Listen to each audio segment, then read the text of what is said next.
Hey guys, and welcome to another video. So today we are at Lake Allatoona, just by the marina up Little River. And I'm thinking for today's video, it's gonna be a little more educational.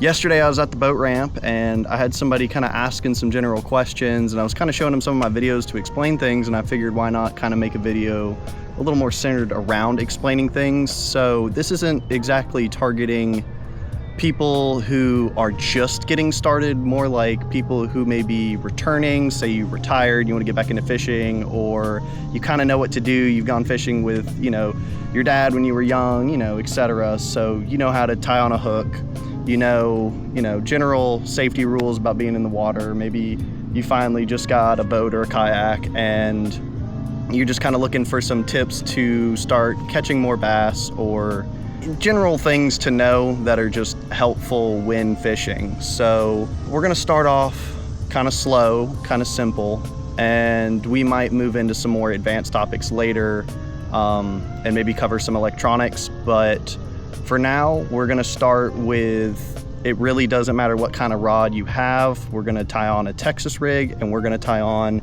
it can be a worm, it can be a lizard. I have a mini brush hog, but the idea is that it's just some bait that it looks close to a lizard. That's probably the best thing I think I would recommend to start with. And what you're gonna wanna do is just start dragging it along the bottom. So you're gonna want to come to different points if you can, and I'll try to find an example, or maybe I'll show it over this video of what you can look for to find a point if you don't have electronics. But you want to go to a point and kind of drag it along a point, or in the case what I'm going to be doing at the beginning of this video is just going along the bank, finding blown down trees, maybe some shrubbery, and dragging it through and along that. So yeah, let's get started. All right, so to get started with our Texas rig, what we're gonna do is we're gonna pull out a weight, and I got these at Walmart's. They're just worm weights. This is just a 1/2 ounce worm weight, and you're gonna want to put it on skinny side first. So this way, we're gonna thread our string through. Boom.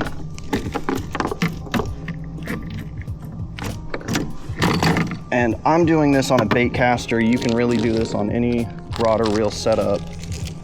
But after that, you're gonna wanna tie on your hook. And for that, I'm gonna be using a offset shank worm hook, but you can also just use any general kind of worm hook. I just prefer these, I'm used to these. It really doesn't make that much of a difference. At least not starting out. All right, so we'll get this tied on. There we go. We're gonna grab one of our little brush hogs, and we are just gonna stick it through the tip just a little bit, out through the bottom. You're gonna slide it up and around. And now you're gonna kind of measure where the hook goes and pull it up and through the back. And if you want it to be a little extra reedless, before you pull it up, kind of pull up on the bait a little bit and slide the hook into it. And that'll kind of keep it getting, or prevent it from getting hung on any branches, trees, or snagging on anything. And this is exactly what we want it to look like. And all you're gonna do is drag that thing along the bottom and through the trees and whatever else you might find. So yeah, let's get started. We're just gonna start off by casting. We're gonna let it sink all the way to the bottom, and then we're just gonna slowly reel it in. And so you'll feel little snatches and snagging along the bottom. That's good, you wanna feel that. So right there at the bank, let it sink, and then just really slowly, and you want to be able to feel the bottom Like you can see my line, it'll go from kind of a bent to straight, to bend to straight. And that's kind of what you want to see. That just means you're snagging on things. You'll see the tip of my rod move just a little bit. There goes my dad. He's out fishing today too.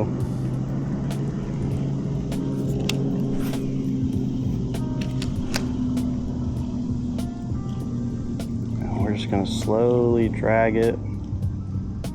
And eventually, what you'll feel is your line really tighten up. Or what can sometimes even happen is it gets really, really loose, like too loose. And what that means is the bass picked it up and started swimming towards you. And that can happen every so often. But that's a little more rare. From what I find normally, especially if you're pulling away from the bank, they're normally going, you know, parallel to the bank. So you'll feel them pull and then they'll start moving in a direction. But yeah, this is all you do is just, oh, and right there. So you'll feel them pull and then they'll start moving in a direction. But yeah, this is all you do is just, oh, and right there. Just like that. You'll just feel them pull and they'll just pick it right up off the bottom. And then to land it, we're gonna do a boat flip, but it's only because I don't actually have my net out.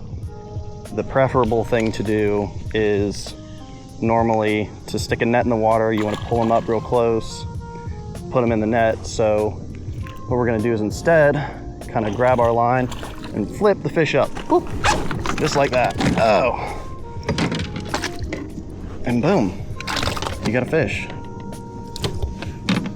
Oh, we just barely got him right in the eyelid, but there we go. And that's really all it takes. I'd say this is definitely one of the more effective methods, is just getting you a little lizard or long skinny creature thing, just dragging it along the bottom real slow. It'll catch more bass than you think. There's no reason to overcomplicate it. And one thing you do got to pay attention to is eventually your lizard will get all wore out and you will eventually need to put on a new one, but you'll be able to catch, I don't know, sometimes maybe even 3 or 4 fish before you got to do that. But generally by the 4th or 5th fish, you're just going to want to replace it anyway because it's going to be a little messed up. But looks like my dad's pulling in here. I'm gonna talk to him real quick and then I'll tune back into you guys.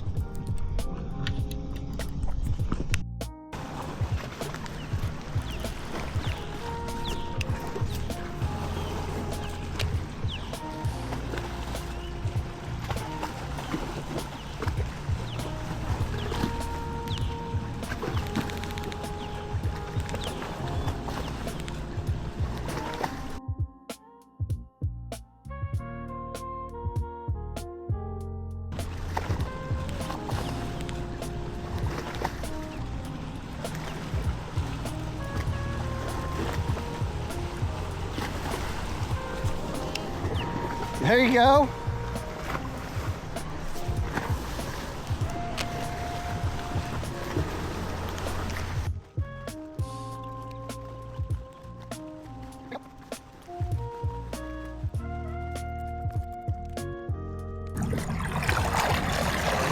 Okay, here's something else we can kind of look at.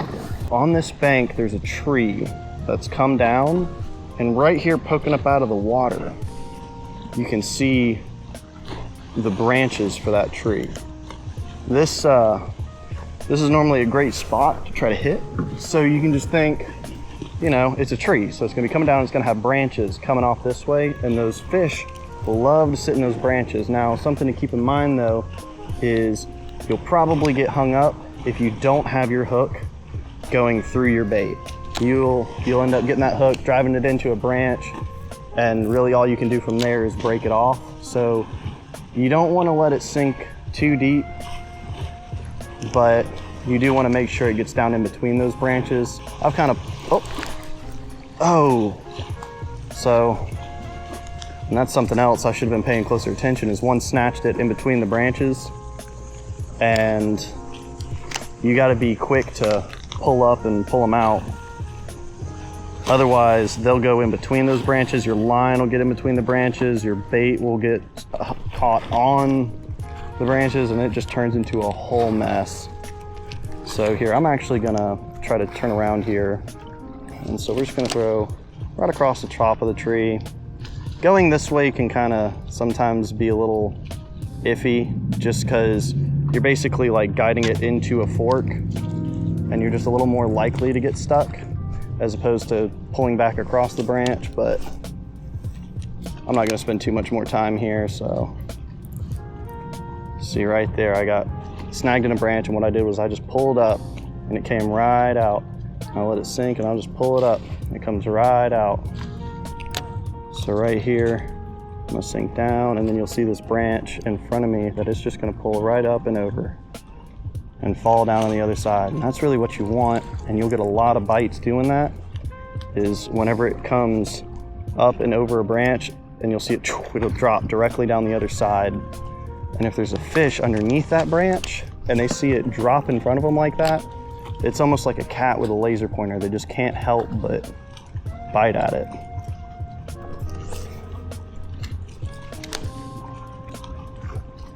And right there, you see how my line went from like this to on the ground? That's how you know you're on the bottom. And that's where you're gonna catch most of them. And that's why I get the 1/2 ounce weight, is because it just gets to the bottom a little bit faster. And it's not always what you need. They say that, I don't know, the lighter the weight, the more natural it looks, the more likely to bite, but I like for it to get down quick because I am impatient. We're gonna try right in front of the tree. Just gonna pull up a little bit. Feels like I'm pulling up and over a branch. Oh, and then I feel a thump. It'll feel like a little jerk, and that's your weight normally hitting, whether it's a rock or a tree. You'll feel it hit that and then come up and over. And the second you feel that, you want to kind of stop and let it fall. And that's what I was talking about earlier, letting it fall in between those branches. And it's kind of hard to feel at first, but the more you do it, the more you'll get used to it. Oh, there's some bait fish there. That's a good sign. But I think there's bait all in here. Here's a freshly fallen down tree. So with the more fresh trees, something you got to worry about is the leaves. If you have an exposed hook, that's another thing. They'll just pile up on there. But we don't have our hook exposed. And I know you see me doing this with a bait caster. I'm just comfortable with one, but really you should throw whatever you're the most accurate with. I think accuracy is probably the most important thing. I mean, aside from maybe bait selection, but like just being accurate with a cast. Like how I knew I wanted to throw it in front of that tree branch, and I was able to hit it. Or if I want to throw it back in this pocket, I mean, now that I'm saying it, probably gonna miss it, but see, I can throw it whoop, right back in there, right where I wanted it to go, and then drag along the bottom. And that's so important to be able to do. Oh, it looks like we're hung. It's just part of the game. So before we try jerking, what we're gonna do is we're just gonna cruise on over there.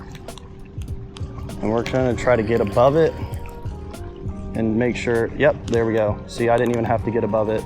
All I did was pull up and it pulled right out. And so now,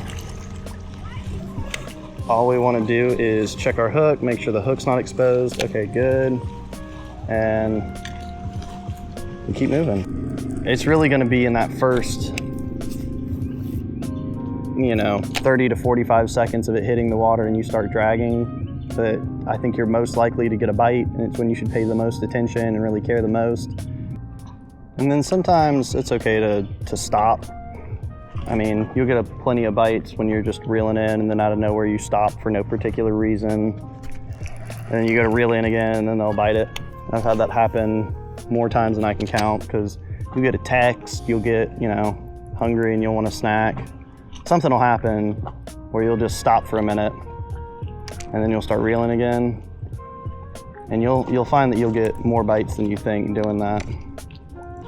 I don't know if you noticed when I first caught that fish, but the hook set for especially these worm hooks isn't something you have to be super, oh, right there, you saw my rock, right there, just like that. That's all you gotta do. That maybe was even a little too much. But see, it's funny, I stopped to talk to the camera, and that's when he bit it. So we're gonna reel in just a little bit, grab the top of our rod, and we're just gonna pull it towards us and bow flip him. There we go. And so you can see how it hooked him in the side of the mouth. It probably meant he was going left to right, and just so happened to, you know, pick it up, keep cruising. But what I felt was he bit it, and then he'll shake his head just a little bit. You know, you see him when I pull him in, he'll shake, and you'll kind of feel your rod, your tips start doing that real fast, and you're not pulling, you're not doing anything. And that's really how you know. And I feel like I'm over here trying to describe it. It's really hard to describe too. It's one of those things that, like, I don't know, the more you feel it, the more you'll understand, because when you start feeling the bottom and you think, you feel with every fiber of your being, oh, that's a fish for sure. And you set the hook and it's really just a tree branch, and now you're hung in a branch. That's fine, it happens. It happened to me for the longest time. It's just part of it.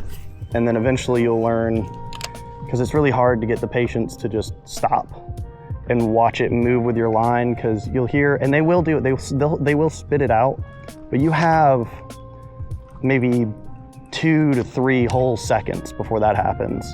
So if you saw what I did, I stopped, I waited, I saw my line moving, the tip of my rod moving, and I wasn't reeling, I wasn't pulling. So unless, you know, someone's under there messing with me, it's a fish.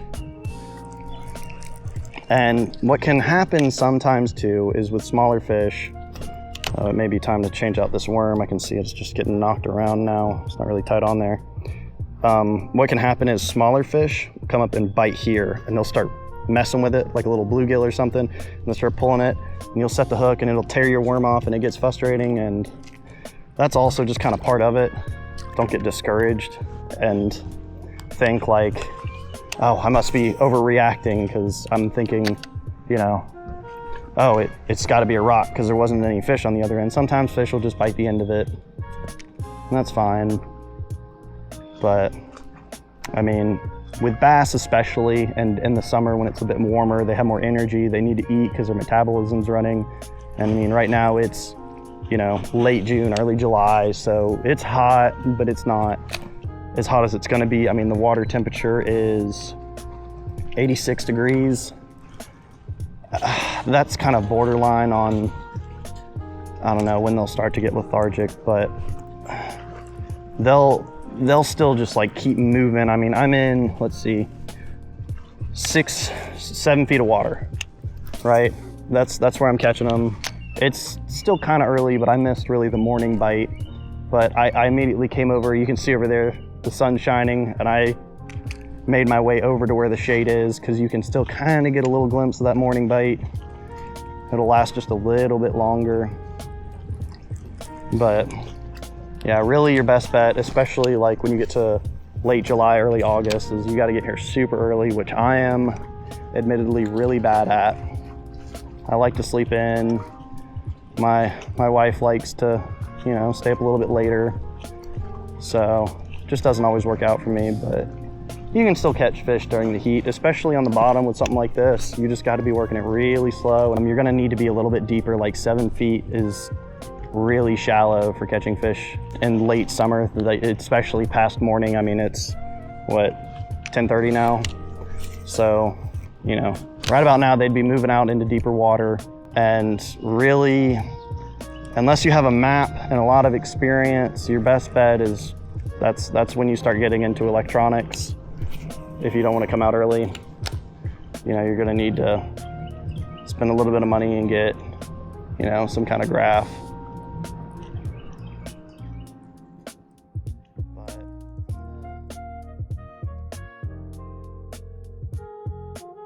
All right, guys, we're gonna have to call it here. Had some technical difficulties with the kayaks, so yeah, maybe I'll shoot some more like this. where maybe I'll go over some other basic baits and techniques, and maybe some more advanced techniques, and we can cover some more complicated things. But I think this is a great place to start, especially if you're wanting to get back into fishing, or I don't know, maybe you're just bored on your TV and this came on and hopefully you enjoyed it. But yeah, thanks for watching. Please like, subscribe if you want to see more like this, or follow along on my future videos for this tutorial series. And yeah, have a great day. Thanks for watching.